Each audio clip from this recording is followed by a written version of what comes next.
2006 წლის 6 სექტემბრის გამთენიისას, როდესაც თბილისი ჯერ კიდევ ეძინა, შინაგან საქმეთა სამინისტრის სპეცრაზმა ერთდროულად შეიჭრა 30-ზე მეტ მისამართზე. ისინი ეძებდნენ იარაღს, დოკუმენტებს, მტკიცებულებებს სახელმწიფო გადატრიალების შესახებ. მაგრამ რას ეძებდნენ ისინი სინამდვილეში?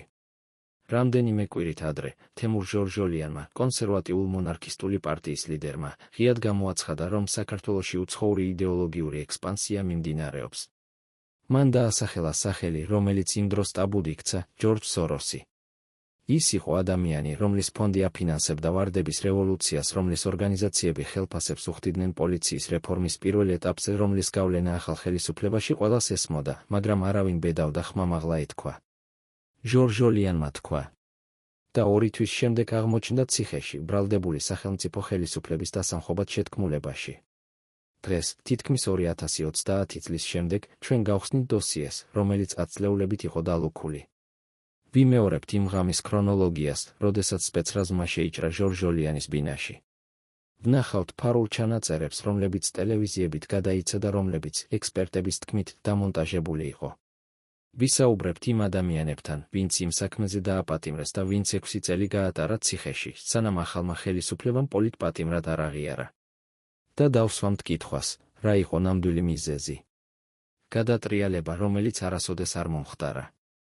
თუ სიტყვა, რომელიც არ უნდა გამოთქმულიყო? 2003 წლის ნოემბერში, როდესაც ვარდების რევოლუციამ შეცვალა საქართველოს პოლიტიკური რუკა, ახალი ხელისუფლება დასავლეთის მხარდაჭერით მოვიდა.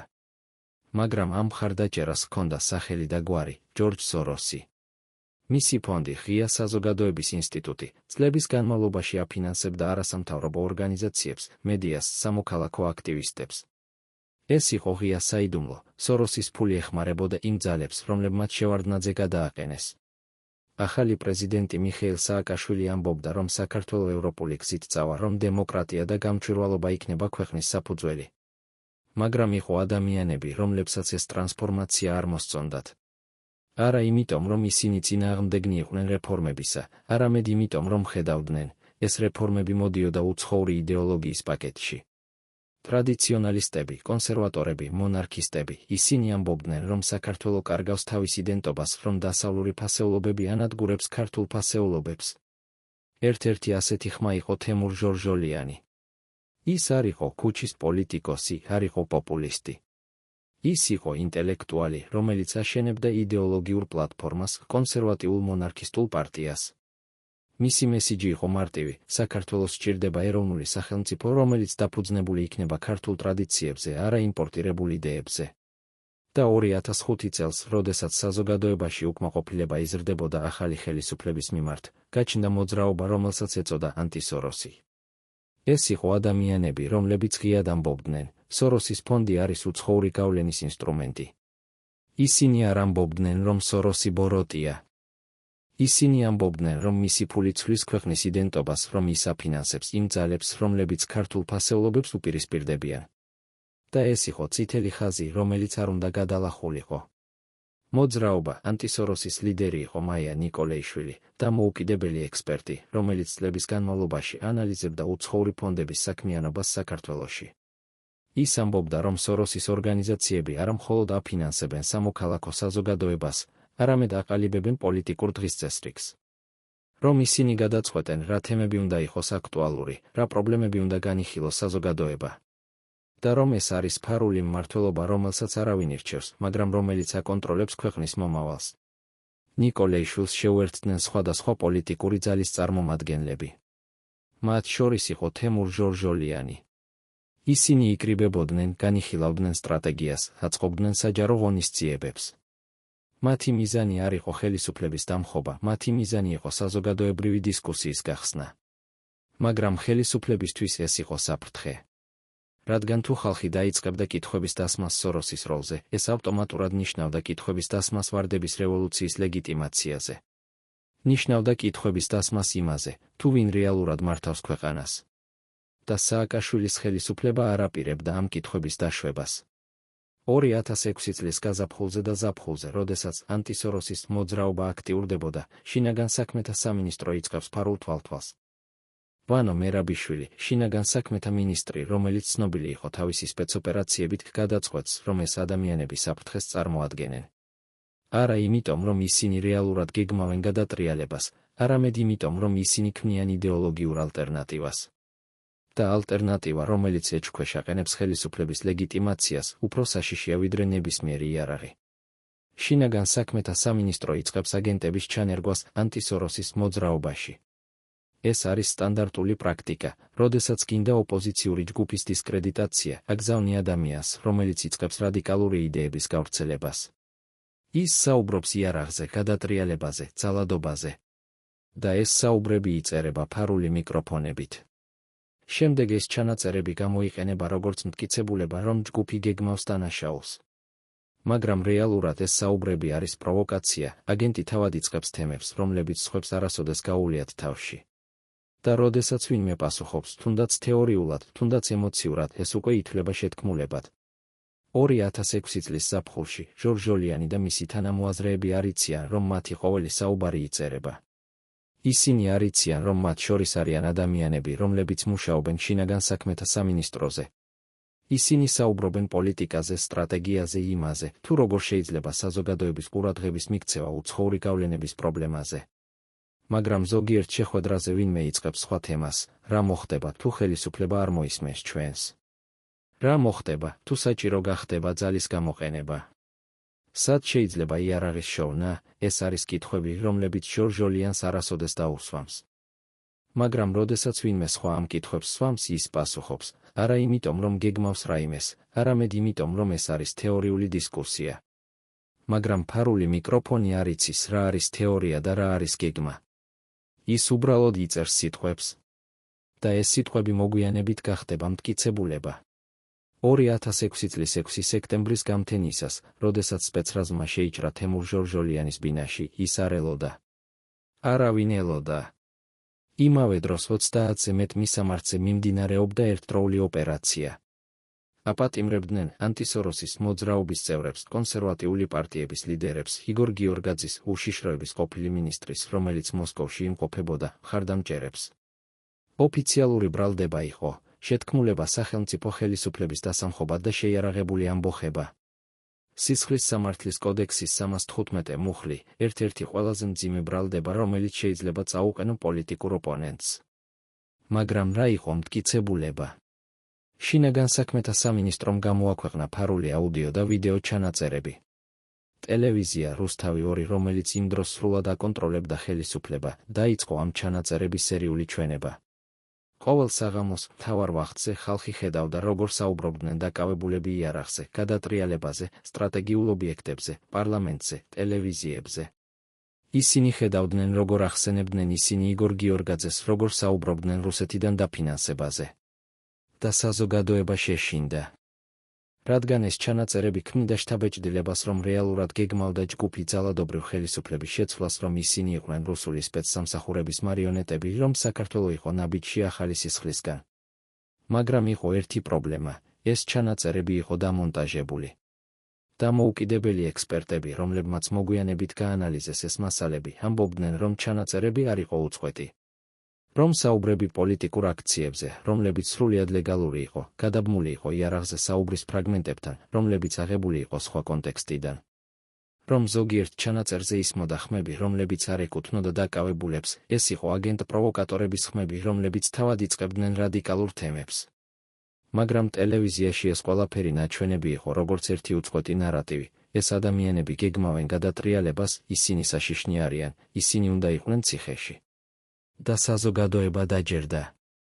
რადგან ვინ დაუჯერებდა დაკავებულებს, როდესაც ტელევიზია ყოველ საღამოს აჩვენებდა მტკიცებულებებს?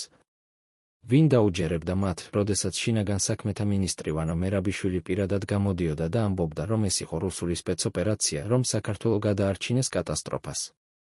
მაგრამ იყო დეტალები, რომლებიც არ ჯდებოდა ამ ნარატივში. მაგალითად იარაღის რაოდენობა. დაცვის მხარე ამბობდა, რომ ერთ წელს შეიარაღებული ამბოხებისთვის ამოღებული იარაღი იყო რამდენიმე ავტომატი და პისტოლეტი. ეს იყო სასაცილოდ მცირე რაოდენობა იმისთვის, რომ დაეპყრა პარლამენტი, ტელევიზიები, სამთავრობო შენობები. ეს იყო იარაღი, რომელიც ფიზიკურად შეუძლებელს ხდიდა ნებისმიერ სერიოზულ სამხედრო ოპერაციას. მაგრამ ეს არგუმენტი არ ისმოდა. რადგან მთავარი იყო არა რეალური საფრთხე, არამედ პოლიტიკური მესიჯი, ვინც ეჭქვეშ აყენებს ხელისუფლებას, ვინც საუბრობს უცხოური გავლენების შესახებ, ვინც ახსენებს სოროსის სახელს, ის არის მოღალატე, რუსეთის აგენტი, სახელმწიფო უსაფრთხოებისთვის საფრთხე. დაკავებულთა შორის იყო მაია ნიკოლეიშვილი, მოძრაობა ანტისოროსის დამფუძნებელი. ის იყო ქალი, რომელიც წლების განმავლობაში აანალიზებდა უცხოური ფონდების საქმიანობას, რომელიც წერდა სტატიებს, რომელიც ცდილობდა საზოგადოებრივი დისკუსიის გახსნას. მაგრამ ციხეში, ფსიქოლოგიური ზეწოლის ქვეშ, ის გატყდა. მან გააფორმა საპროცესო გარიგება, ეს არის პროცედურა, როდესაც ბრალდებული აღიარებს დანაშაულს სასჯელის შემსუბუქების სანაცვლოდ. და მან მისცა აღიარებითი ჩვენება. ტელევიზიით გადაიცა კადრები, სადაც ნიკოლეიშვილი ამბობდა, რომ ისინი რეალურად გეგმავდნენ გადატრიალებას, რომ ისინი იყვნენ დაკავშირებულნი იგორ გიორგაძესთან, რომ ისინი იღებდნენ ფულს რუსეთიდან. ეს იყო დარტყმა დანარჩენი დაკავებულებისთვის. რადგან როდესაც ერთ-ერთი ლიდერი აღიარებს, ეს ავტომატურად ნიშნავს, რომ დანარჩენებიც დამნაშავენი არიან. ეს იყო სისტემის ტაქტიკა, გატეხე ერთი და დანარჩენები ავტომატურად ჩაიშლება. მაგრამ თემურ ჟორჟოლიანი არ გატყდა. ის განაგრძობდა უარყოფას, რომ რაიმე გადატრიალება გეგმილიყო. ის ამბობდა, რომ ისინი საუბრობდნენ პოლიტიკურ სტრატეგიაზე, არა ძალადობაზე. რომ იარაღზე საუბარი იყო პროვოკატორების მიერ წამოწყებული თემა, რომელსაც ისინი არასოდეს არ აპირებდნენ რეალურ მოქმედებად გადაქცევას. მაგრამ სასამართლო არ მოისმინა. რადგან სასამართლო იმ დროს არ იყო დამოუკიდებელი. ის იყო ინსტრუმენტი, რომელიც ასრულებდა პოლიტიკურ შეკვეთას. 2007 წელს თემურ ჟორჟოლიანს მიესაჯა 7 წელი თავისუფლების აღკვეთა. ის გაიგზავნა ციხეში, პირველ რიგში მატროსოვის საპატიმროში, შემდეგ გლდანის ციხეში. ეს იყო ციხეები, სადაც პოლიტპატიმრების მიმართ განსაკუთრებული სიმკაცრე მოქმედებდა. ისინი იყვნენ იზოლირებულნი, მათზე ზედამხედველობა უფრო მკაცრი იყო, მათი კონტაქტები გარესამყაროსთან შეზღუდული. რადგან ხელისუფლება არ აპირებდა, რომ ეს ადამიანები გახდნენ მარტვილები. ის აპირებდა, რომ ისინი დავიწყებულიყვნენ. და 6 წლის განმავლობაში ჟორჟოლიანი იჯდა ციხეში, მისი ჯანმრთელობა უარესდებოდა, მისი ოჯახი ელოდა, მისი თანამოაზრეები ცდილობდნენ საზოგადოებრივი ყურადღების მიქცევას.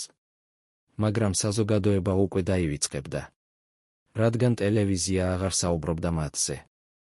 რადგან ახალი სკანდალები, ახალი საქმეები, ახალი მოღალატეები გამოჩნდნენ. და ჟორჟოლიანის საქმე გახდა მხოლოდ ერთი ხაზი პოლიციის ქრონიკაში, სახელმწიფო გადატრიალების მცდელობისთვის დასჯილი. მაგრამ რა იყო ნამდვილი დანაშაული? გადატრიალება, რომელიც არასოდეს არ მომხდარა. იარაღი, რომელიც არასოდეს არ გამოუყენებიათ. თუ სიტყვა სოროსი, რომელიც არ უნდა გამოთქმულიყო. და თუ ეს იყო სიტყვა, მაშინ რატომ იყო საჭირო მთელი ეს სპექტაკლი, ფარული ჩანაწერები, დამონტაჟებული მტკიცებულებები, ტელევიზიური შოუ? რატომ არ შეეძლოთ უბრალოდ ეთქვათ, ეს ადამიანები გვეწინააღმდეგებიან, ამიტომ ვაპატიმრებთ მათ? რადგან ეს არ იქნებოდა დემოკრატია. და სააკაშვილის ხელისუფლება აშენებდა იმიჯს დემოკრატიული, პროდასავლური, რეფორმატორული ხელისუფლებისა. ამიტომ სჭირდებოდა ლეგენდა, რუსული შეთქმულება, გადატრიალებას საფრთხე. ამიტომ სჭირდებოდა, რომ ჟორჟოლიანი ყოფილიყო არა პოლიტიკური ოპონენტი, არამედ კრიმინალი. ციხის კედლები არ ინახავენ მხოლოდ ადამიანებს, ისინი ინახავენ სიმართლეებსაც, რომლებიც გარეთ არასოდეს გავა. თემურ ჟორჟოლიანის პირველი ღამე მატროსოვის საპატიმროში იყო ღამე, როდესაც ის გააცნობიერა, სისტემა, რომელსაც ის ებრძოდა, უფრო ძლიერი აღმოჩნდა, ვიდრე ფიქრობდა.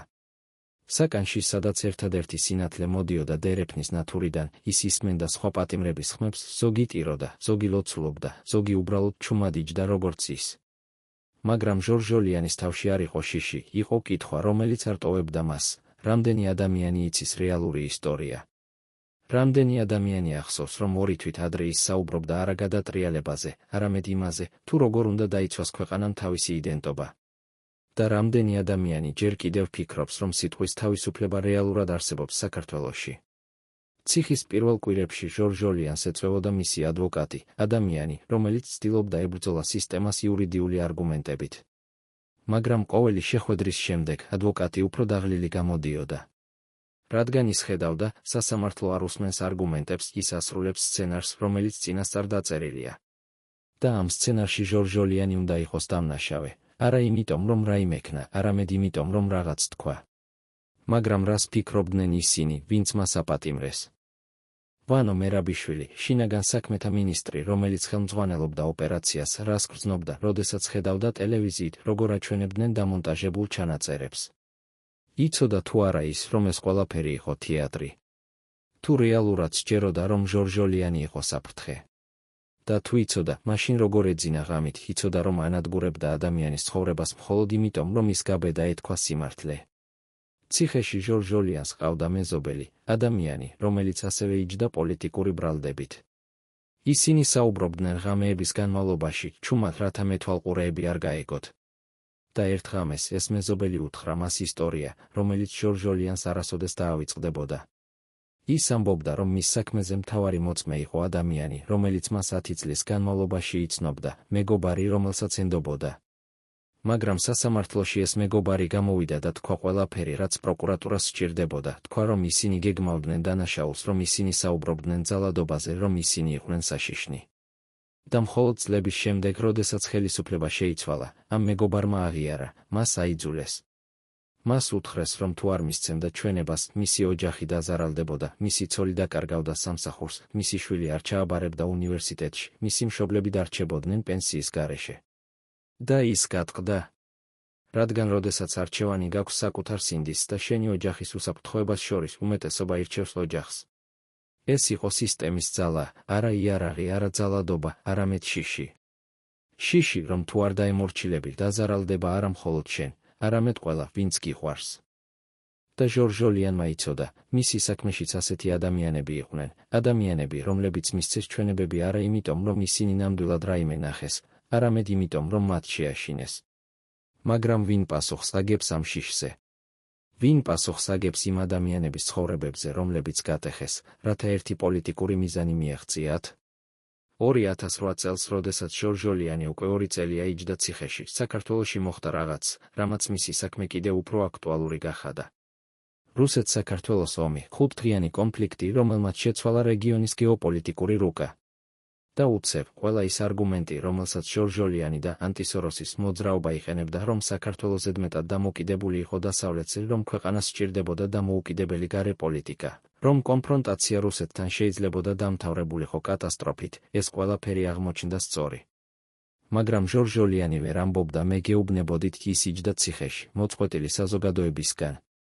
და ის ხედავდა ირონიას, ხელისუფლება, რომელმაც ის დააპატიმრა რუსული შეთქმულების ბრალდებით, თავად მიიყვანა ქვეყანა ომამდე რუსეთთან. ციხეში ჟორჟოლიანს ჰქონდა რუტინა, რომელიც ეხმარებოდა გადაერჩინა გონება. ის იღვიძებდა გამთენიისას, ლოცულობდა, კითხულობდა წიგნებს, რომლებსაც ოჯახი მოაქვს. ის წერდა წერილებს, არა პოლიტიკურ წერილებს, რადგან ისინი ცენზურირებული იყო, არამედ პირად წერილებს ოჯახისთვის, მეგობრებისთვის. მაგრამ ყველაზე მძიმე იყო ღამეები, როდესაც სიჩუმე ხდებოდა ისეთი სქელი, რომ თითქოს ჰაერსაც ვერ ისუნთქავდი. ღამეების განმავლობაში ჟორჟოლიანი ფიქრობდა არა თავის საქმეზე, არამედ იმ ადამიანებზე, რომლებიც მასთან ერთად დააპატიმრეს. ფიქრობდა მაია ნიკოლეიშვილზე, ქალზე, რომელიც გატეხეს და აიძულეს აღიარებულიყო დანაშაული, რომელიც არასოდეს ჩაუდენია. ფიქრობდა იმ ადამიანებზე, რომლებიც გათავისუფლდნენ საპროცესო გარიგების შემდეგ, მაგრამ რომლებიც ახლა ცხოვრობდნენ სირცხვილის ტვირთით, რადგან საზოგადოება მათ მიიჩნევდა მოღალატეებად, მიუხედავად იმისა, რომ ისინი იყვნენ მსხვერპლნი, არა დამნაშავენი. და ის ფიქრობდა იმ ადამიანებზე, რომლებმაც ეს ყველაფერი მოაწყვეს ვანო მერაბიშვილზე, მიხეილ სააკაშვილზე, იმ სპეცსამსახურების თანამშრომლებზე, რომლებმაც დაამონტაჟეს ჩანაწერები და იციან, რომ ისინი ტყუიან. როგორ ცხოვრობენ ისინი ამ ცოდნით? როგორ უყურებენ თავიანთ შვილებს თვალებში, იცოდნენ, რომ ანადგურებენ უდანაშაულო ადამიანების ცხოვრებებს. თუ ისინი რეალურად სჯერათ, რომ ისინი ასრულებენ მაღალ მისიას, იცავენ ქვეყანას, იცავენ დემოკრატიას. თუ ისინი უბრალოდ ასრულებენ ბრძანებებს და არ ფიქრობენ შედეგებზე. 2009 წელს ჟორჟოლიანის ჯანმრთელობა დაიწყო სერიოზული გაუარესება. ციხის პირობები, ცივი, ნესტიანი საკნები, არასაკმარისი სამედიცინო მომსახურება, მუდმივი სტრესი, აისახა მის ორგანიზმზე. მას დაუწყო პრობლემები გულით, ზურგით, მხედველობით. მისი ოჯახი ითხოვდა მისი გათავისუფლებას ჯანმრთელობის მდგომარეობის გამო, მაგრამ ხელისუფლება უარს ამბობდა. რადგან ჟორჟოლიანის გათავისუფლება ნიშნავდა აღიარებას, რომ მისი დაპატიმრება იყო შეცდომა. ამიტომ ჟორჟოლიანი რჩებოდა ციხეში, მიუხედავად იმისა, რომ მისი ჯანმრთელობა უარესდებოდა. მაგრამ იყო ერთი რამ, რაც ხელისუფლებამ ვერ გაითვალისწინა, ისტორია არ ივიწყებს. 2011 წლის შემოდგომაზე საქართველოში დაიწყო პოლიტიკური ცვლილებები, რომლებიც ჟორჟოლიანისთვის ნიშნავდა იმედს.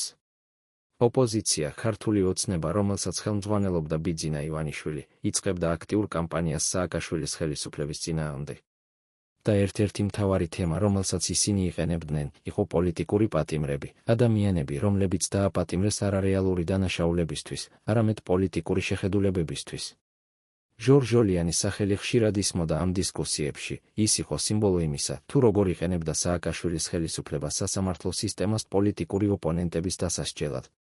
მაგრამ ციხეში მჯდომი ჟორჟოლიანი არ იცოდა, რამდენად სერიოზული იყო ეს დაპირებები. ის ისმენდა რადიოს, კითხულობდა გაზეთებს, რომლებსაც ოჯახი მოაქვს და ცდილობდა გაეგო, ეს არის რეალური შანსი თავისუფლებისთვის, თუ კიდევ ერთი პოლიტიკური თამაში. რადგან ის უკვე 6 წელია იჯდა ციხეში და ამ 6 წელში ის ისწავლა ერთი რამ, პოლიტიკოსების დაპირებები ხშირად რჩება მხოლოდ სიტყვები. მაგრამ 2012 წლის 1 ოქტომბერი შეცვალა ყველაფერი. საპარლამენტო არჩევნებში ქართულმა ოცნებამ მოიგო და სააკაშვილის ხელისუფლება დაკარგა უმრავლესობა პარლამენტში. ეს იყო ისტორიული მომენტი, პირველად საქართველოს ისტორიაში ხელისუფლება შეიცვალა არა რევოლუციით, არა გადატრიალებით, არამედ არჩევნების შედეგად. და ერთ-ერთი პირველი რამ, რაც ახალმა პარლამენტმა გააკეთა, იყო პოლიტიკური პატიმრების საკითხის განხილვა. 2013 წლის 13 იანვარი, ეს იყო დღე, როდესაც თემურ ჟორჟოლიანმა დატოვა ციხე. 6 წელი, 2 თვე და 7 დღის შემდეგ ის გავიდა გლდანის საპატიმროს კარიბჭიდან და დაინახა მზე, არა ციხის ეზოს მზე, რომელსაც ხედავდა 1 საათის განმავლობაში დღეში, არამედ რეალური, თავისუფალი მზე. მისი ოჯახი ელოდა მას, ცოლი, შვილები, მეგობრები, თანამოაზრეები. ისინი ტიროდნენ, მოიკრავდნენ, ამბობდნენ, კეთილი იყოს შენი დაბრუნება. მაგრამ ჟორჟოლიანი იცოდა, ის არ დაბრუნდა. რადგან ადამიანი, რომელიც შევიდა ციხეში 2007 წელს, და ადამიანი, რომელიც გამოვიდა 2013 წელს, არ არიან ერთი და იგივე პიროვნება. ციხემ წაართვა მას ჯანმრთელობა, მისი გული სუსტი იყო, მისი ზურგი ტკიო და მისი მხედველობა გაუარესებული იყო. ციხემ წაართვა მას წლები, რომლებიც მან შეეძლო გაეტარებინა ოჯახთან, მეგობრებთან, საქმიანობაში, რომელიც აზრს ანიჭებდა მის ცხოვრებას. მაგრამ ყველაზე მეტად ციხემ წაართვა მას რწმენა იმისა, რომ სიტყვას აქვს ძალა, რომ სიმართლეს აქვს მნიშვნელობა, რომ სისტემა შეიძლება შეიცვალოს. რადგან ის ნახა, როგორ იყენებს სისტემა სიტყვებს იარაღად, როგორ აქცევს საუბარს მტკიცებულებად, როგორ აქცევს იდეას დანაშაულად, როგორ აქცევს ადამიანს სიმბოლოდ, რომელიც შეიძლება გამოიყენო და გადააგდო. გათავისუფლების შემდეგ ჟორჟოლიანი ცდილობდა დაბრუნებულიყო ნორმალურ ცხოვრებაში. ის ესწრებოდა ღონისძიებებს, სადაც საუბრობდნენ პოლიტიკურ პატიმრებზე, სადაც ცდილობდნენ საზოგადოებრივი ყურადღების მიქცევას იმ ადამიანებზე, რომლებიც დაზარალდნენ სააკაშვილის ხელისუფლების დროს.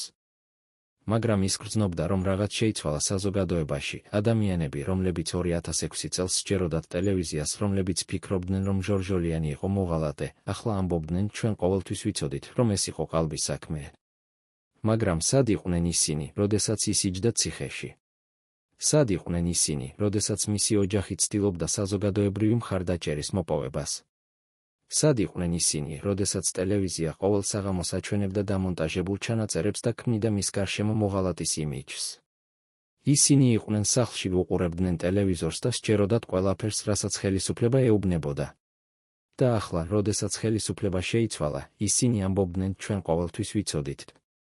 ეს იყო ყველაზე მტკივნეული, არა ციხე, არა ფიზიკური ტანჯვა, არამედ ეს ცოდნა, რომ საზოგადოება ყოველთვის მხარს უჭერს გამარჯვებულს, მიუხედავად იმისა, თუ ვინ არის მართალი. რომ ადამიანები არ ფიქრობენ საკუთარი თავით, ისინი ფიქრობენ ისე, როგორც ტელევიზია ეუბნება, როგორც ხელისუფლება ეუბნება, როგორც უმრავლესობა ფიქრობს. და როდესაც ეს უმრავლესობა იცვლება, ისინი ამბობენ, ჩვენ ყოველთვის ასე ვფიქრობდით, მაშინაც კი, როდესაც ეს არის სრული სიცრუე. მაგრამ იყო ერთი კითხვა, რომელიც ჟორჟოლიანს არტოვებდა, ვინ პასუხს აგებს? ვინ პასუხს აგებს იმ 6 წელზე, რომელიც მან გაატარა ციხეში? ვინ პასუხს აგებს იმ ჯანმრთელობაზე, რომელიც მან დაკარგა? ვინ პასუხს აგებს იმ ოჯახურ მომენტებზე, რომლებიც მან გამოტოვა? პარლამენტმა მიანიჭა მას პოლიტპატიმრის სტატუსი, ეს იყო ოფიციალური აღიარება, რომ ის იყო მსხვერპლი. მაგრამ ეს აღიარება არ ნიშნავდა, რომ ვინმე დაისჯებოდა. ვანო მერაბიშვილი, შინაგან საქმეთა მინისტრი, რომელმაც ხელმძღვანელა ოპერაციას, არ მოვიდა და არ უთხრა ბოდიში. მიხეილ სააკაშვილი, პრეზიდენტი, რომლის ხელისუფლებამ გამოიყენა სასამართლო სისტემა პოლიტიკური ოპონენტების დასასჯელად, არ აღიარა, რომ ეს იყო შეცდომა. სპეცსამსახურების თანამშრომლები, რომლებმაც დაამონტაჟეს ჩანაწერები, არავინ მათგანი არ დადგა სასამართლოში და არ უთხრა, ჩვენ ვიცოდით, რომ ეს იყო ყალბი, მაგრამ ჩვენ ვასრულებდით ბრძანებებს. რადგან პოლიტიკური რეპრესიის სისტემა მუშაობს ისე, რომ არავინ არის პასუხისმგებელი, ყველა ასრულებს ბრძანებებს, ყველა აკეთებს თავის საქმეს და როდესაც ყველაფერი მთავრდება, არავინ იცის, ვინ იყო რეალურად დამნაშავე. ეს არის სისტემის გენიალურობა, ის ანადგურებს ადამიანებს, მაგრამ არავის ტოვებს პასუხისმგებლობას.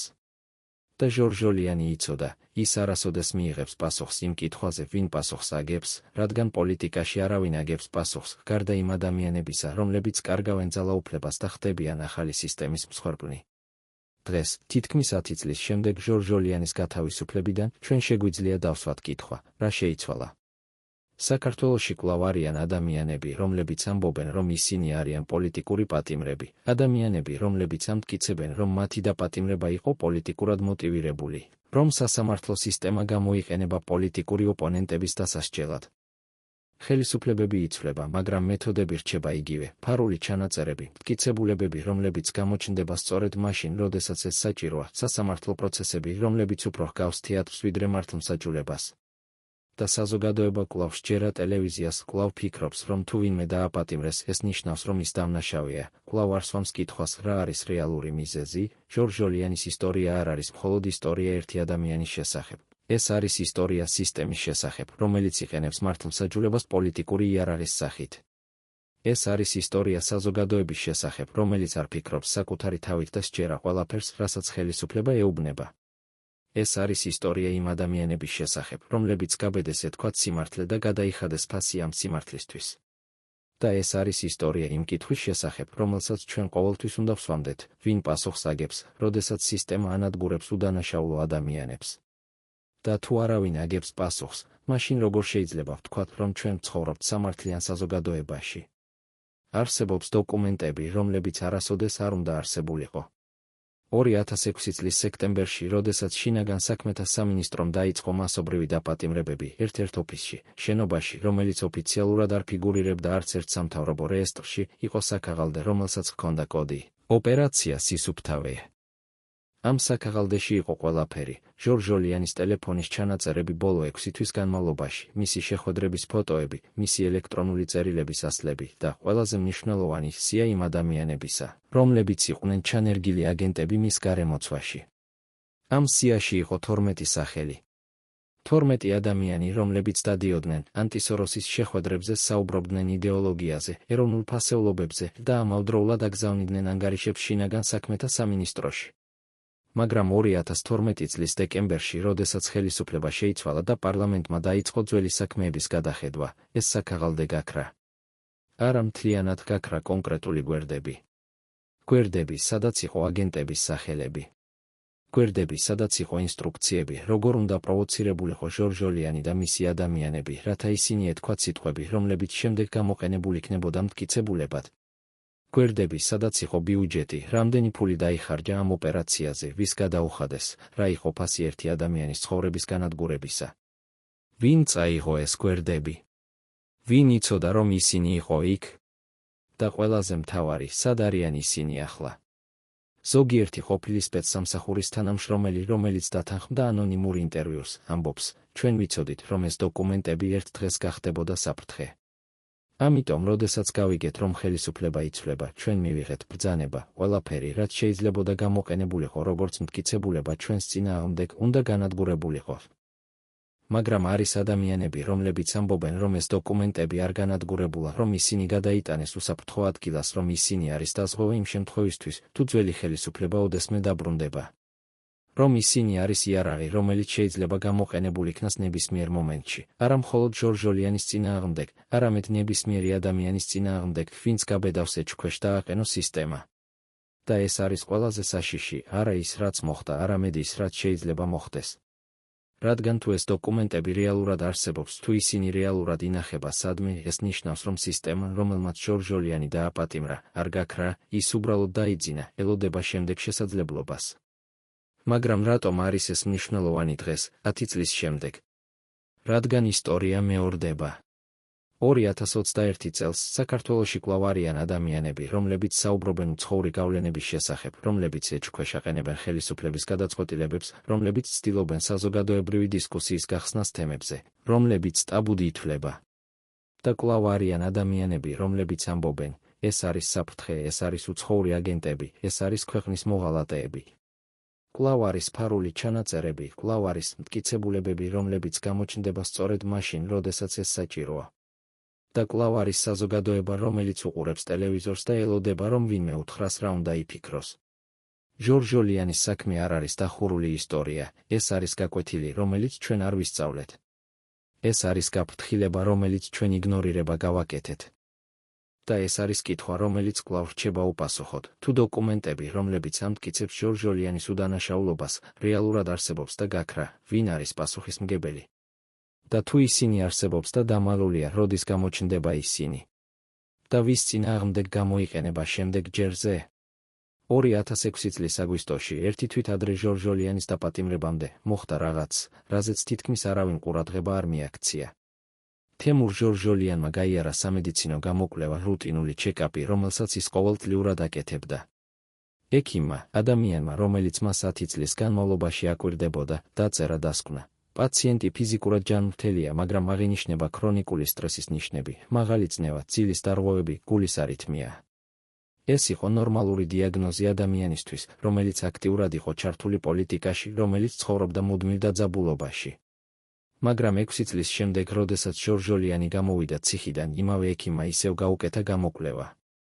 და ის, რაც ნახა, შოკში ჩააგდო, პაციენტი გამოიყურება 20 წლით უფროსი ვიდრე მისი რეალური ასაკი. გულის მნიშვნელოვანი პრობლემები, ქრონიკული ზურგის ტკივილი, მხედველობის მკვეთრი გაუარესება, ქრონიკული უძილობა, დეპრესიის ნიშნები. 6 წელი ციხეში გაუტოლდა 20 წელს ბიოლოგიურ დაბერებაში. მაგრამ ეს არ იყო მხოლოდ ფიზიკური დაბერება, ეს იყო სისტემატური განადგურება.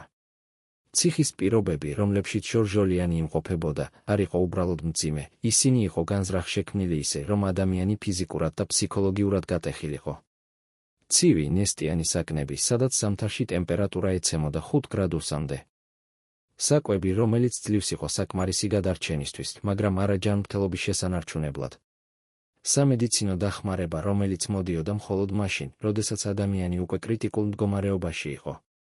და იზოლაცია, არა მხოლოდ ფიზიკური, არამედ ფსიქოლოგიური იზოლაცია, როდესაც ადამიანს ეუბნებიან, რომ გარე სამყარომ დაივიწყა ის, რომ არავის აინტერესებს მისი ბედი, რომ ის დარჩა მარტო. ეს იყო ტექნოლოგია, არა უბრალოდ დასჯა, არამედ განადგურება. და ის მუშაობდა.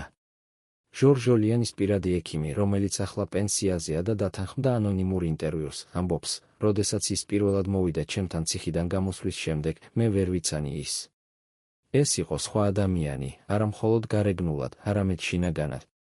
მისი თვალები იყო ცარიელი, მისი ხმა იყო დაღლილი, მისი სხეული იყო გატეხილი. და ყველაზე საშინელი იყო ის, რომ ის თავად ამბობდა, მე აღარ ვარ ის ადამიანი, რომელიც შევედი ციხეში. ის ადამიანი მოკვდა იქ. ეს არის ციხის რეალური ფასი, არა წლები, არამედ იდენტობა. არა თავისუფლება, არამედ სული. და როდესაც ადამიანი კარგავს სულს, ის კარგავს ყველაფერს. მაგრამ ვინ აგებს პასუხს ამ განადგურებაზე? ციხის ადმინისტრაცია ამბობს, ჩვენ ვასრულებდით ინსტრუქციებს. სასამართლო ამბობს, ჩვენ მივსჯით მას კანონის მიხედვით. შინაგან საქმეთა სამინისტრო ამბობს, ჩვენ ვიცავდით ქვეყანას. და არავინ ამბობს, ჩვენ ვიცოდით, რომ ის უდანაშაულო იყო, მაგრამ ჩვენ მაინც განვადგურეთ ის. რადგან ეს იქნებოდა აღიარება, რომ სისტემა არის დამნაშავე. და სისტემა არასოდეს აღიარებს დანაშაულს. დღეს ჟორჟოლიანი ცხოვრობს მშვიდად, ის აღარ არის აქტიურად ჩართული პოლიტიკაში, ის აღარ დადის შეხვედრებზე, ის აღარ საუბრობს ტელევიზიებში. ის უბრალოდ ცხოვრობს, ცდილობს აღადგინოს ჯანმრთელობა, ატარებს დროს ოჯახთან. მაგრამ მისი სხეული ინახავს ნიშნებს იმ 6 წლისა, ნიშნებს, რომლებიც არასოდეს გაქრება. მისი გული, რომელიც ძლივს უძლებს დატვირთვას. მისი ზურგი, რომელიც ტკივის ყოველ დილით. მისი თვალები, რომლებიც აღარ ხედავენ ისე, როგორც ადრე. და მისი ფსიქიკა, რომელიც ინახავს მეხსიერებას იმ ღამეებისა, როდესაც ის იჯდა ციხის საკანში და ფიქრობდა, რატომ? ვისთვის? რა დავშავე, ეს არის ფასი, რომელიც ადამიანი იხდის, როდესაც ის გაბედავს ეთქვას სიმართლე სისტემაში, რომელიც არ იტანს სიმართლეს. ეს არის ფასი, რომელიც ადამიანი იხდის, როდესაც ის ხდება სიმბოლო, არა ადამიანი, არამედ მესიჯი, რომელიც სისტემა აგზავნის ყველას, ეს მოხდება შენთანაც თუ გაბედავ. და ყველაზე საშინელი არის ის, რომ ეს მესიჯი მუშაობს, რადგან დღეს, 10 წლის შემდეგ, კვლავ არიან ადამიანები, რომლებიც ხედავენ უსამართლობას, მაგრამ ჩუმად რჩებიან. რადგან ისინი იციან, თუ ისინი ისაუბრებენ, ისინი შეიძლება გახდნენ შემდეგი ჟორჟოლიანი. 2012 წლის ოქტომბერში, როდესაც ხელისუფლება შეიცვალა და ახალმა პარლამენტმა დაიწყო ძველი საქმეების გადახედვა, ერთ-ერთმა დეპუტატმა, ადამიანმა, რომელიც თავად იყო პოლიტიკური რეპრესიის მსხვერპლი, დაუსვა კითხვა, რომელიც ყველას აინტერესებდა, მაგრამ არავინ ბედავდა ხმამაღლა ეთქვა, ვინ იყო რეალური ბენეფიციარი ჟორჟოლიანის დაპატიმრებისა, ეს არის კითხვა, რომელიც ყოველთვის უნდა დაისვას, როდესაც ხდება რაიმე დიდი პოლიტიკური მოვლენა, cui bono, ვის სარგებლობს. რადგან პოლიტიკაში არაფერი ხდება უბრალოდ, ყველაფერს აქვს მიზეზი, ყველაფერს აქვს ბენეფიციარი, ყველაფერს აქვს ფასი და გადამხდელი. ჟორჟოლიანის დაპატიმრების შემდეგ რა შეიცვალა საქართველოში? პირველი, გაქრა მოძრაობა ანტისოროსი. ადამიანები, რომლებიც აქტიურად საუბრობდნენ უცხოური გავლენების შესახებ, ან დააპატიმრეს, ან შეშინდნენ და გაჩუნდნენ. საზოგადოებრივი დისკუსია ჯორჯ სოროსის როლზე საქართველოში, დისკუსია, რომელიც 2005-6 წლებში იწყებდა აქტიურ ფორმას, მთლიანად შეწყდა. არავინ ბედავდა ახსენებოდა ეს სახელი, რადგან ყველამ იცოდა, თუ ახსენებ, შეიძლება გახდეს შემდეგი მოღალატე. მეორე, გაძლიერდა სააკაშვილის ხელისუფლება. 2006 წლის შემოდგომაზე სააკაშვილს ჰქონდა პრობლემები, ოპოზიცია აქტიურდებოდა, საზოგადოება იწყებდა კითხვების დასმას რეფორმების შედეგებზე, რუსეთთან ურთიერთობები კრიტიკულ წერტილს უახლოვდებოდა. მას სჭირდებოდა რაღაც, რაც გაანთავისუფლებდა საზოგადოებრივ ყურადღებას და აჩვენებდა, რომ ის არის ძლიერი ლიდერი, რომელიც იცავს ქვეყანას. და გადატრიალების საქმე იყო იდეალური, ის აჩვენა, რომ სააკაშვილი არის ადამიანი, რომელიც არის შინია მოწინააღმდეგეების, რომელიც იცავს ქვეყანას რუსული შეთქმულებისგან, რომელიც არის გადამწყვეტი და ძლიერი. მესამე, გაძლიერდა შიშის კულტურა. ჟორჟოლიანის საქმის შემდეგ ყველა პოლიტიკურმა აქტივისტმა, ყველა ოპოზიციურმა ლიდერმა, ყველა ადამიანმა, რომელიც ფიქრობდა ხელისუფლების კრიტიკაზე, იცოდა, სისტემა აკვირდება. სისტემა იწერს. სისტემა ელოდება შეცდომას. და ეს შეცდომა არ უნდა იყოს რეალური დანაშაული, საკმარისია უბრალოდ სიტყვა, საუბარი, შეხვედრა, რომელიც შეიძლება ინტერპრეტირებული იქნას როგორც საფრთხე. და ეს შიში მუშაობდა, ადამიანები თვითცენზურას უკეთებდნენ საკუთარ თავს, ერიდებოდნენ თემებს, რომლებიც შეიძლებოდა იყოს საშიში, ჩუმად რჩებოდნენ, როდესაც ხედავდნენ უსამართლობას. რადგან ისინი იციან, თუ ისინი ისაუბრებენ, ისინი შეიძლება გახდნენ შემდეგი ჟორჟოლიანი. მაგრამ ვინ იყო რეალური ბენეფიციარი? ზოგიერთი ანალიტიკოსი ამბობს, ეს იყო არაერთი ადამიანი, არამედ სისტემა, რომელიც აშენდა სააკაშვილის ხელისუფლების პირველ წლებში და რომელსაც სჭირდებოდა მტრები, რათა გაამართლებინა საკუთარი არსებობა. სპეცსამსახურები, რომლებმაც მიიღეს უფრო მეტი დაფინანსება, ტერორიზმის წინააღმდეგ ბრძოლისთვის. სასამართლო სისტემა, რომელიც გახდა სრულიად დამოკიდებული აღმასრულებელ ხელისუფლებაზე. მედია, რომელიც მიიღო ექსკლუზიურ მასალას და რეიტინგებს. პოლიტიკოსები, რომლებმაც გამოიყენეს ეს საქმე საკუთარი კარიერის ასაშენებლად, ვანო მერაბიშვილი, რომელიც ამ ოპერაციის შემდეგ გახდა კიდევ უფრო ძლიერი ფიგურა ხელისუფლებაში. მაგრამ არის კიდევ ერთი ვერსია, რომელზეც ნაკლებად საუბრობენ, მაგრამ რომელიც შეიძლება იყოს ყველაზე ახლოს სიმართლესთან. ზოგიერთი ყოფილი სპეცსამსახურის თანამშრომელი ამბობს, ჟორჟოლიანის საქმე არ იყო მხოლოდ შიდა პოლიტიკა, ეს იყო გეოპოლიტიკური სპექტაკლი. 2006 წლის შემოდგომაზე საქართველოს ურთიერთობები რუსეთთან იყო კრიტიკულ წერტილში. სააკაშვილს სჭირდებოდა დასავლეთის მხარდაჭერა, სჭირდებოდა, რომ ამერიკა და ევროპა ენახათ, რომ საქართველო არის ქვეყანა, რომელიც რეალურად ებრძვის რუსულ გავლენებს, რომელიც რეალურად იცავს დემოკრატიას. და გადატრიალების საქმე იყო იდეალური ნარატივი, რუსეთი ცდილობს დესტაბილიზაციას, ქართული სპეცსამსახურები ამხელენ შეთქმულებას, სააკაშვილი იცავს ქვეყანას. ეს იყო ისტორია, რომელიც დასავლეთს უნდოდა გაეგო, რადგან ის ადასტურებდა მათ ხედვას, რომ საქართველო არის დემოკრატიული კუნძული რუსული ავტორიტარიზმის ზღვაში. და ეს ისტორია მუშაობდა, ამერიკამ და ევროპამ გააძლიერეს მხარდაჭერა სააკაშვილის ხელისუფლებისადმი, გაზარდეს დაფინანსება, გააძლიერეს პოლიტიკური ალიანსი. მაგრამ ამ ისტორიაში იყო ერთი პრობლემა, ის იყო სიცრუე. ჟორჟოლიანი არ იყო რუსული აგენტი, ის იყო ქართველი კონსერვატორი, რომელიც ფიქრობდა, რომ მისი ქვეყანა კარგავს იდენტობას. ანტისოროსის მოძრაობა არ იყო რუსული შეთქმულება, ეს იყო საზოგადოებრივი ინიციატივა, რომელიც ცდილობდა დისკუსიის გახსნას უცხოური გავლენების შესახებ. გადატრიალება არ იგეგმებოდა, იყო საუბრები, იყო თეორიული დისკუსიები, იყო პროვოკატორები, რომლებიც ცდილობდნენ ამ საუბრების რადიკალიზაციას. მაგრამ სიცრუე, რომელიც კარგად არის შეფუთული და კარგად არის გაყიდული, ხშირად უფრო ძლიერია ვიდრე სიმართლე. და ჟორჟოლიანის საქმე იყო სიცრუე, რომელიც გაიყიდა როგორც სიმართლე და ყველა მიყიდა ის, რადგან ყველას სჭირდებოდა ეს ნარატივი. სააკაშვილს სჭირდებოდა, რათა გაეძლიერებინა ხელისუფლება. დასავლეთს სჭირდებოდა, რათა გაემართლებინა მხარდაჭერა. მედიას სჭირდებოდა, რათა მიეღო რეიტინგები. და საზოგადოებას სჭირდებოდა, რათა ჰქონოდა მტერი, რომელზეც შეეძლო ყველა პრობლემის დადება.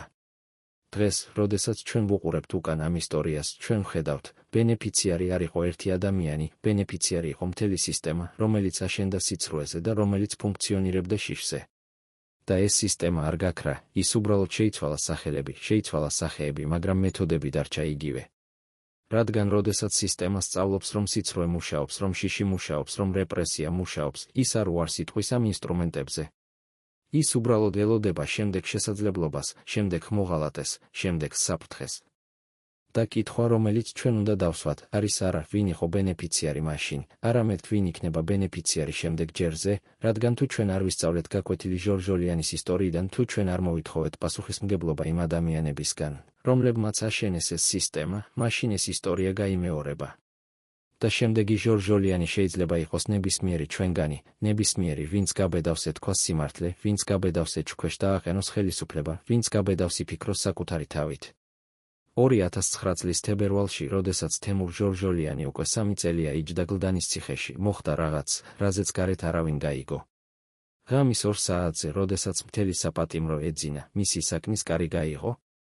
შემოვიდა 2 ადამიანი, არა ციხის მეთვალყურეები, არამედ სხვები ადამიანები სამოქალაქო ტანსაცმელში, რომლებსაც ჟორჟოლიანი არასოდეს ენახა. ისინი ჩუმად იჯდნენ მის საწოლთან და ერთ-ერთმა თქვა, ჩვენ გვინდა შენთან საუბარი. არა ოფიციალური, არა ოქმით. უბრალოდ საუბარი. ჟორჟოლიანმა იცოდა, რას ნიშნავდა ეს იყო ბოლო მცდელობა, რომ გატეხონ ის, რომ მიიღონ ის, რაც მათ სჭირდებოდათ, აღიარება. მაგრამ ამ საუბარში მოხდა რაღაც უჩვეულო. ერთ-ერთმა ამ ადამიანთაგანმა, უფრო ასაკოვანმა ადამიანმა დაღლილი თვალებით უთხრა, შენ იცი, რომ ჩვენ ვიცით სიმართლე. შენ იცი, რომ ჩვენ ვიცით, რომ შენ არაფერი დაგეგმია. მაგრამ ეს აღარ აქვს მნიშვნელობა. რადგან სისტემას სჭირდება შენი საქმე, სჭირდება როგორც მაგალითი, როგორც გაფრთხილება, როგორც დამადასტურებელი, რომ ის მუშაობს. ეს იყო პირველი და ერთადერთი ჯერი, როდესაც ვინმე სისტემიდან პირდაპირ უთხრა მას სიმართლეს. ჟორჟოლიანმა ჰკითხა, და თუ მე არ ვაღიარებ, ადამიანმა ჩაიცინა, არა ბოროტად, არამედ დაღლილად, როგორც ადამიანი, რომელმაც ბევრჯერ ნახა ეს სცენა. მაშინ შენ დარჩები აქ. დარჩები, სანამ შენი ჯანმრთელობა საშუალებას მოგცემს. დარჩები, სანამ ხელისუფლება შეიცვლება. ან სანამ ჩვენ გადავწყვეტ, რომ შენ აღარ ხარ საჭირო როგორც სიმბოლო. და შემდეგ ის დადგა და წავიდა. მეორე ადამიანი დარჩა კიდევ რამდენიმე წუთი უყურებდა ჟორჟოლიანს და ბოლოს თქვა, მე მაქვს ვაჟი შენი ასაკის. ყოველ ღამე, როდესაც ვბრუნდები სახლში, ვფიქრობ, რას ვაკეთებ. რისთვის? მაგრამ მე ვაგრძელებ. რადგან თუ არ ვაგრძელებ, სხვა ვინმე გააგრძელებს. და შეიძლება ის იყოს უარესი. ეს იყო აღიარება, არა ოფიციალური, არა იურიდიული, არამედ ადამიანური აღიარება, რომ სისტემა, რომელშიც ისინი მუშაობდნენ, იყო დამშეული. მაგრამ ეს აღიარება არაფერს ცვლიდა. რადგან სისტემა არ მუშაობს ინდივიდუალურ სინდისზე, ის მუშაობს კოლექტიურ შიშზე, კოლექტიურ მორჩილებაზე, კოლექტიურ თვითმოტყუებაზე. იმ ღამის შემდეგ ჟორჟოლიანმა გააცნობიერა რაღაც, რაც მანამდე არ ესმოდა, ის არ იყო პატიმარი, რომელიც ელოდა გათავისუფლებას. ის იყო ინსტრუმენტი, რომელიც სისტემა იყენებდა საკუთარი არსებობის გასამართლებლად. მისი დაპატიმრება არ იყო დასჯა, ეს იყო ინვესტიცია. ინვესტიცია შიშის კულტურაში, ინვესტიცია სისტემის ძალაუფლებაში, ინვესტიცია იმ იდეაში, რომ ხელისუფლება არის ყოვლისშემძლე და არავინ არ შეუძლია მის წინააღმდეგ წასვლა. და ეს ინვესტიცია მუშაობდა, რადგან ყოველი დღე, რომელსაც ჟორჟოლიანი ატარებდა ციხეში, იყო შეტყობინება ყველა იმ ადამიანისთვის, ვინც ფიქრობდა ხელისუფლების კრიტიკაზე. ეს მოხდება შენთანაც. მაგრამ რამდენ ხანს შეიძლებოდა ეს გაგრძელებულიყო? რამდენ ხანს შეიძლებოდა სისტემა ეყრდნობოდა შიშს და არა ლეგიტიმაციას? რამდენ ხანს შეიძლებოდა ხალხი სჯეროდა ტელევიზიას და არა საკუთარ თვალებს? პასუხი მოვიდა 2012 წლის 1 ოქტომბერს, როდესაც ხალხმა ხმა მისცა და თქვა, საკმარისია. მაგრამ ამ ხმამდე ჟორჟოლიანმა უნდა გაეტარებინა კიდევ 3 წელი ციხეში, 3 წელი, რომლის განმავლობაც ის იყო არა ადამიანი, არამედ სიმბოლო, არა პიროვნება, არამედ მესიჯი. 2011 წლის ზაფხულში ჟორჟოლიანის ოჯახმა მიიღო წერილი, არა მისგან, არამედ ციხის ადმინისტრაციისგან. წერილში ეწერა, პატიმარი ჟორჟოლიანი გადაიყვანეს საავადმყოფოში ჯანმრთელობის მდგომარეობის გაუარესების გამო. მისი მდგომარეობა სტაბილურია, მაგრამ საჭიროებს სამედიცინო დაკვირვებას. ოჯახი დაშინდა, რადგან ისინი იცოდნენ, რას ნიშნავდა ჯანმრთელობის გაუარესება ციხის კონტექსტში. ეს ნიშნავდა, რომ ადამიანი იყო კრიტიკულ მდგომარეობაში, რომ მისი სხეული აღარ უძლებდა პირობებს, რომ ის იყო ნაბიჯში სიკვდილისგან. მაგრამ როდესაც ისინი მივიდნენ ციხეში, რაც მათ მხოლოდ 2 კვირის შემდეგ მიეცათ ნებართვა, ისინი ნახეს რაღაცს, რაც უარესი იყო, ვიდრე ელოდნენ. ჟორჟოლიანი იწვა საავადმყოფოს საწოლზე, არა ციხის საავადმყოფოში, რომელიც იყო უბრალოდ ოთახი რამდენიმე საწოლით, არამედ რეალურ საავადმყოფოში, სადაც მას მიაერთეს აპარატებს. მისი წონა იყო 50 კილოგრამი, ადამიანი, რომელიც ციხეში შესვლამდე იწონიდა 90-ს. მისი კანი იყო ნაცრისფერი, მისი თვალები ჩაფრულები, მისი ხელები ძრწოდა. და როდესაც მისმა ცოლმა ჰკითხა, რა მოხდა, მან უბრალოდ თქვა, სხეული აღარ უძლებს. ექიმები ამბობდნენ, რომ მას ჰქონდა მწვავე გულის უკმარისობა, ქრონიკული ბრონქიტი, კუჭის წყლული ანემია. ამბობდნენ, რომ მას სჭირდებოდა სერიოზული მკურნალობა, რომელიც ციხეში შეუძლებელი იყო. ამბობდნენ, რომ თუ ის დარჩებოდა იქ, ის არ გადარჩებოდა კიდევ 1 წელს. მაგრამ როდესაც ოჯახმა მიმართა სასამართლოს თხოვნით, რომ ჟორჟოლიანი გათავისუფლებულიყო ჯანმრთელობის მდგომარეობის გამო, სასამართლომ უარი თქვა. არგუმენტი იყო მარტივი, პატიმარი იღებს საჭირო სამედიცინო დახმარებას. მისი მდგომარეობა არ არის საფრთხის ქვეშ. ეს იყო სიცრუე, ყველამ იცოდა, რომ ეს იყო სიცრუე. ექიმებმა იციან, ოჯახმა იცოდა, თავად ჟორჟოლიანმა იცოდა. მაგრამ სისტემას არ სჭირდებოდა სიმართლე, მას სჭირდებოდა, რომ ჟორჟოლიანი დარჩენილიყო ციხეში, რადგან მისი გათავისუფლება იქნებოდა აღიარება, რომ სისტემა შეცდა. და სისტემა არასოდეს აღიარებს შეცდომას, თუნდაც ეს ნიშნავდეს ადამიანის სიკვდილს. მაგრამ იყო ადამიანები, რომლებიც არ შეეგუნენ. ჟორჟოლიანის ოჯახმა დაიწყო კამპანია, არა პოლიტიკური კამპანია, არამედ ადამიანური კამპანია. ისინი მიდიოდნენ ყველა ინსტანციაში, პარლამენტში, სახალხო დამცველთან, საერთაშორისო ორგანიზაციებში. ისინი ყვებოდნენ ყველას, ვინც მოისმენდა, ეს არის არა პოლიტიკა, ეს არის ადამიანის სიცოცხლე. ეს არის ქმარი, მამა, ძმა. ეს არის ადამიანი, რომელიც კვდება ციხეში, რადგან სისტემა არ შეუძლია აღიაროს, რომ შეცდა. და ნელ-ნელა ადამიანები დაიწყეს მოსმენა. არა პოლიტიკოსები, ისინი კვლავ ჩუმად რჩებოდნენ, რადგან ეშინოდათ. არამედ ჩვეულებრივი ადამიანები, ექიმები, რომლებმაც იციან, რას ნიშნავს ადამიანის ტანჯვა. ადვოკატები, რომლებმაც იციან, რას ნიშნავს უსამართლობა. ჟურნალისტები, რომლებმაც იციან, რას ნიშნავს სიმართლის ძიება. და ეს ადამიანები დაიწყეს საუბარი, არა ხმამაღლა, არა ტელევიზიებში, არამედ ჩუმად, პირისპირ ერთმანეთთან. და ეს ჩუმი საუბრები იყო უფრო ძლიერი, ვიდრე ნებისმიერი პოლიტიკური კამპანია. 2012 წლის გაზაფხულზე, როდესაც საქართველოში იწყებოდა საპარლამენტო არჩევნების კამპანია, ჟორჟოლიანის სახელი გახდა ერთ-ერთი სიმბოლო იმისა, თუ რა ხდებოდა ქვეყანაში ბოლო 8 წლის განმავლობაში. ოპოზიცია, ქართული ოცნება იყენებდა მის ისტორიას როგორც მაგალითს პოლიტიკური რეპრესიისა.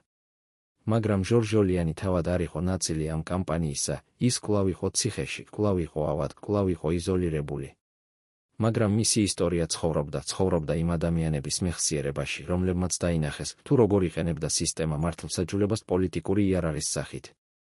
ცხოვრობდა იმ ოჯახების მეხსიერებაში, რომლებმაც დაკარგეს საყვარელი ადამიანები პოლიტიკურ რეპრესიაში.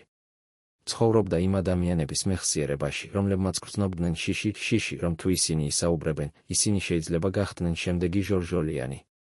და როდესაც ხალხი წავიდა არჩევნებზე 2012 წლის 1 ოქტომბერს, ბევრმა მათგანმა ფიქრობდა არა მხოლოდ ეკონომიკაზე, არა მხოლოდ რეფორმებზე, არამედ იმ ადამიანებზე, რომლებიც იჯდნენ ციხეებში, იჯდნენ არა იმიტომ, რომ ისინი იყვნენ დამნაშავენი, არამედ იმიტომ, რომ ისინი იყვნენ არასასურველნი.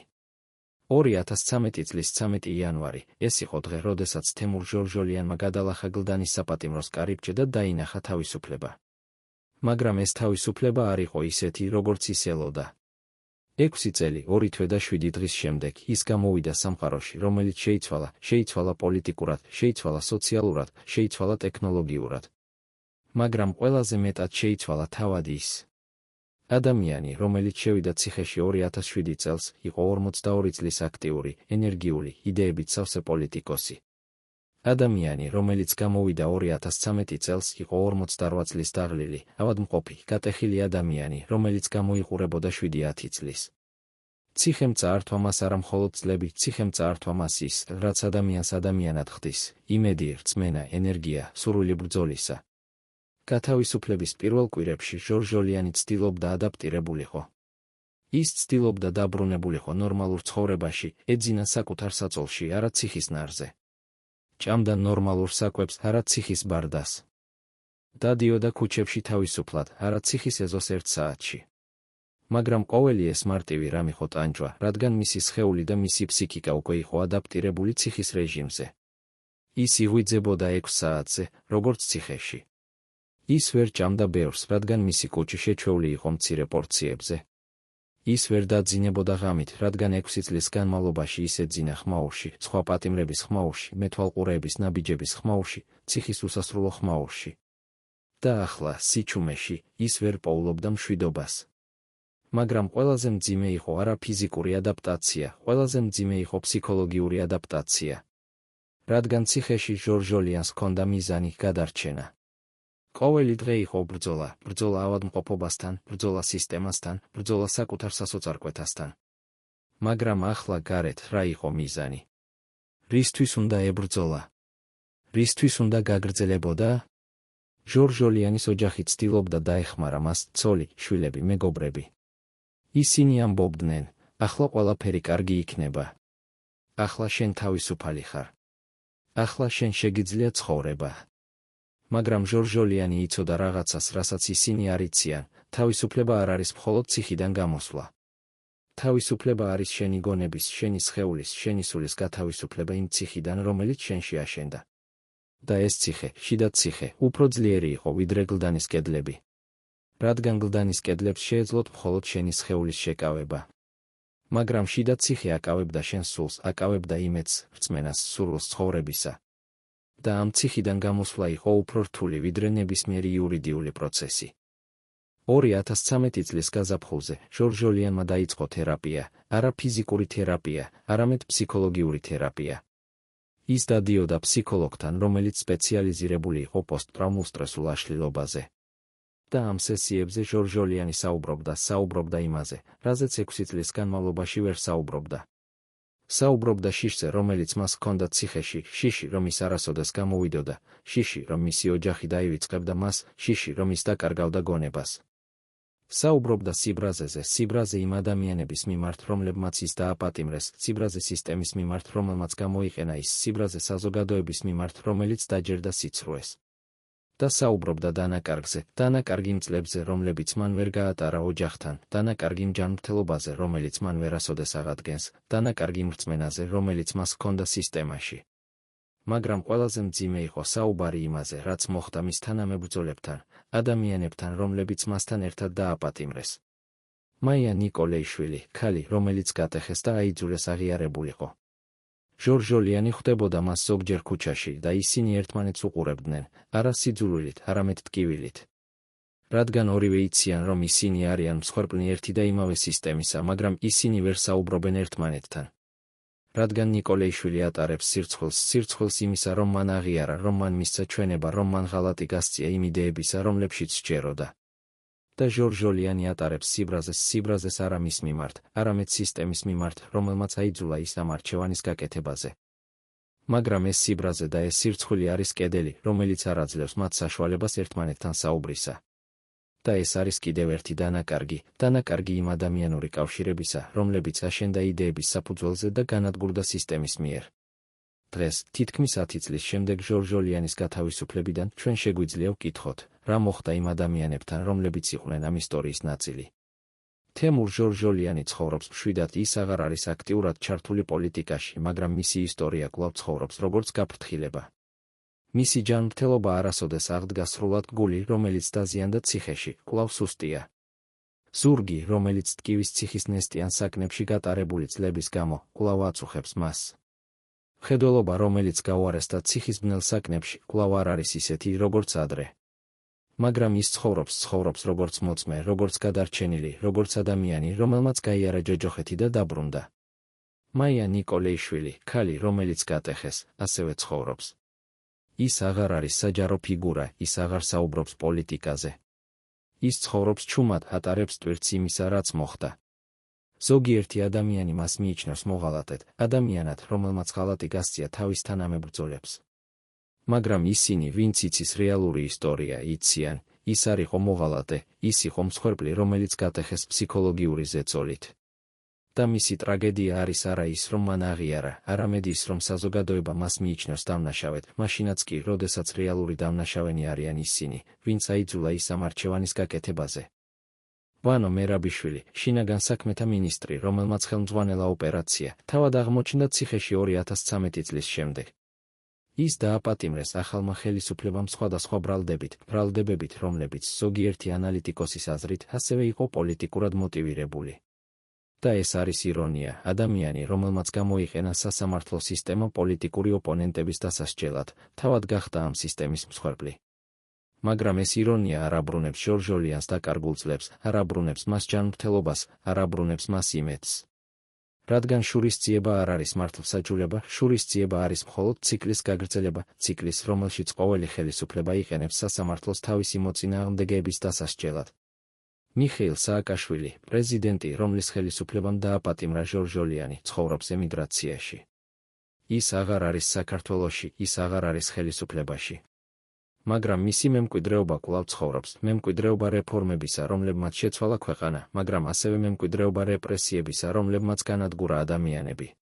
და კითხვა, რომელიც კვლავ რჩება, არის, როგორ აფასებს ისტორია ლიდერს, რომელმაც გააკეთა ბევრი კარგი, მაგრამ ასევე გააკეთა ბევრი ბოროტი. როგორ აწონწონის ისტორია რეფორმები და რეპრესიები. და ვის ეკუთვნის საბოლოო სიტყვა, თანამედროვეებს თუ მომავალ თაობებს. საქართველო, ქვეყანა, რომელშიც ეს ყველაფერი მოხდა, კვლავ ცხოვრობს და ცვლილობს. ხელისუფლებები იცვლება, პოლიტიკოსები მოდიან და მიდიან, რეფორმები ხორციელდება და წყდება. მაგრამ ერთი რამ რჩება უცვლელი, სისტემა, რომელიც იყენებს მართლმსაჯულებას პოლიტიკური იარაღის სახით. ეს სისტემა არ არის დამოკიდებული ერთ პარტიაზე, ერთ ლიდერზე, ერთ იდეოლოგიაზე. ეს სისტემა არის კულტურა, რომელშიც ძალაუფლება უფრო მნიშვნელოვანია ვიდრე სამართალი, რომელშიც პოლიტიკური ლოიალობა უფრო მნიშვნელოვანია ვიდრე პროფესიონალიზმი, რომელშიც შიში უფრო ეფექტურია ვიდრე დიალოგი. და სანამ ეს კულტურა არ შეიცვლება, ჟორჟოლიანის ისტორია გაიმეორდება, შეიცვლება სახელები, შეიცვლება თარიღები, შეიცვლება ბრალდებები, მაგრამ არსი დარჩება იგივე. მაგრამ მთავარი კითხვა, რომელიც კვლავ რჩება უპასუხოდ, არის არა რა მოხდა, არამედ რატომ ჩვენ არ ვისწავლეთ, რატომ 10 წლის შემდეგ ჩვენ კვლავ ხედავთ იგივე პატერნებს, ფარულ ჩანაწერებს, პოლიტიკურ ბრალდებებს, სასამართლო პროცესებს, რომლებიც უფრო ჰგავს თეატრს ვიდრე მართლმსაჯულებას. რატომ ჩვენ კვლავ ვსჯერით ტელევიზიას უფრო მეტად ვიდრე საკუთარ თვალებს? რატომ ჩვენ კვლავ ჩუმვართ, როდესაც ვხედავთ უსამართლობას, რადგან გვეშინია, რომ შეიძლება გავხდეთ შემდეგი მსხვერპლი? პასუხი შეიძლება იყოს მარტივი და მტკივნეული, რადგან ჩვენ არ გვინდა სიმართლე, გვინდა კომფორტი.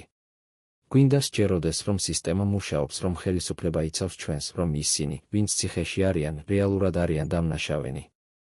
რადგან თუ ჩვენ დაუშვებთ, რომ სისტემა არ მუშაობს, რომ ხელისუფლება არ იცავს ჩვენს, რომ ციხეში არიან უდანაშაულო ადამიანები, მაშინ ჩვენ უნდა ვიმოქმედოთ. და მოქმედება საშიშია, რადგან მოქმედება ნიშნავს რისკს, ნიშნავს პასუხისმგებლობას, ნიშნავს შესაძლებლობას, რომ ჩვენ თავად გავხდეთ შემდეგი ჟორჟოლიანი. მაგრამ თუ ჩვენ არ ვიმოქმედებთ, თუ ჩვენ კვლავ დავრჩებით ჩუმად, თუ ჩვენ კვლავ დაუშვებთ, რომ სისტემა გამოიყენოს მართლმსაჯულებას პოლიტიკური იარაღის სახით, მაშინ ჟორჟოლიანის 6 წელი ციხეში იქნება უაზრო. მაშინ მისი ტანჯვა, მისი დანაკარგი, მისი მსხვერპლი იქნება უაზრო. რადგან ისტორია იმეორებს თავის თავს არა იმიტომ, რომ ის არის გარდაუვალი, არამედ იმიტომ, რომ ჩვენ ვუშვებთ მას.